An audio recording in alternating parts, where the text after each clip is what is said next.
There are no mandatory commitments here, none.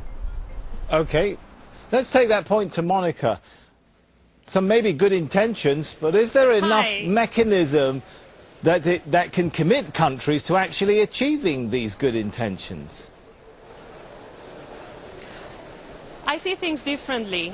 This is a historical moment because for the first time we have a signal, a very clear signal, that we need to decouple development from fossil fuels that are not in our best interest. They pollute.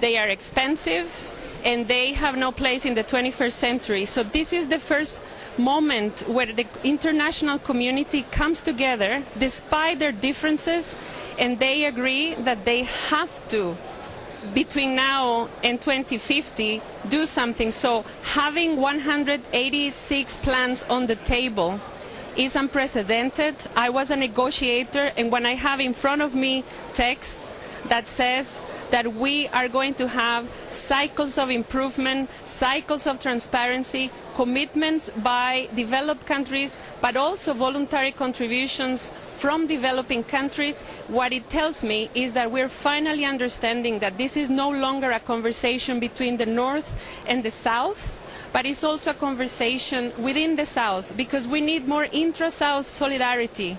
Some of the most violent opposition to 1.5 came from countries that were defending oil at a time where we have the Climate Vulnerability Forum in a very articulate way coming here with the moral voice saying no one, no country, not developed, not developing country, has the right to take away 1.5, and we are not here to victimize ourselves. We are here to add, to construct. They have not created the problem. They have plans to invest in renewables.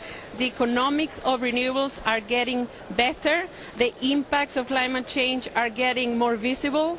If you look at polls around the world, citizens are worried, and the politicians here are finally understanding that they have no room to say to the islands that they are not going to support 1.5. Okay, you've made that point, Graciela. I can see you're shaking your head in disagreement. We have no provisions, no mandatory provisions. It's legally binding without any mandatory provisions. What's the point? Okay, let's take that point to Monica. Is there enough language in the text to make polluters liable, to make polluters responsible for compensation? Countries who are vulnerable to climate change have a very explicit position on loss and damage, and is not centered about compensation.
One of the things that we learned is that we need an agreement for the 21st century.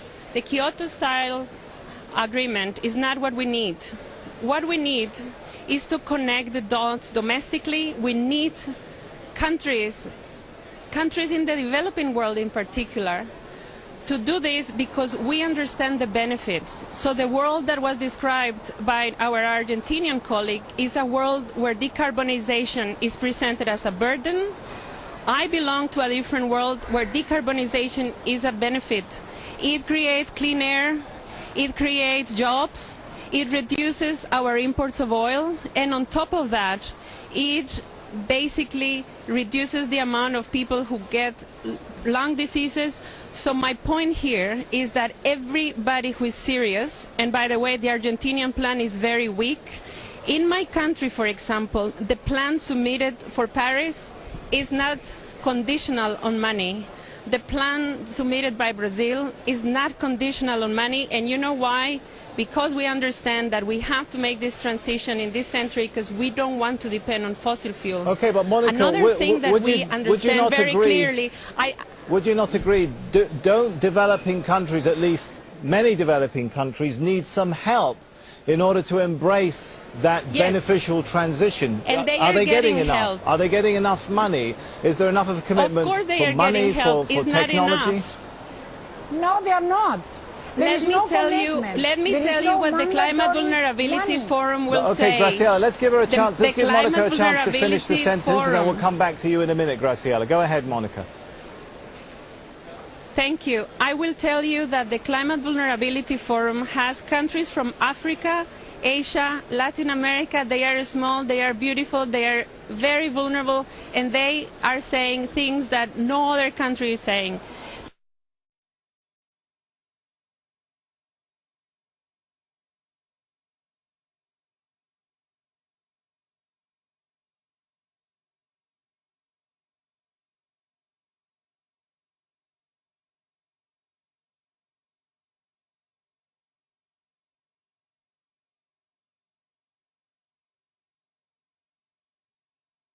They're saying we are already investing our own resources, we believe in renewable energy, and we are already putting our own resources to build resilience against climate impact. So imagine how powerful what they came here to say.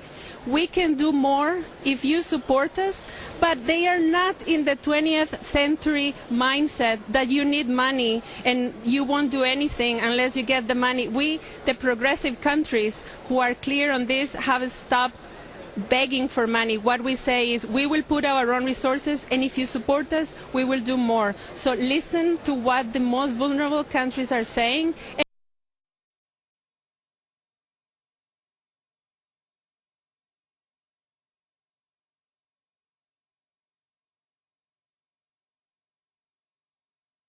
Of course we need more, but in the future, after 2020, there will be more help also from developing countries. Last week, my country signed an agreement with China. They have proposed to give 3.1 billion, and I think we should stop saying that there is no support. There is support, is not sufficient, and what we need to do is to scale it up, not only public but also private. And what we need to tell the public is that countries that are serious are going to turn their plans into climate law. Chile is thinking about it. They have a draft law. Costa Rica is thinking about turning our commitments into law. Okay. Mexico was the first developing country. So the list goes on, and I don't want to give the readers and the viewers the impression that this is toothless.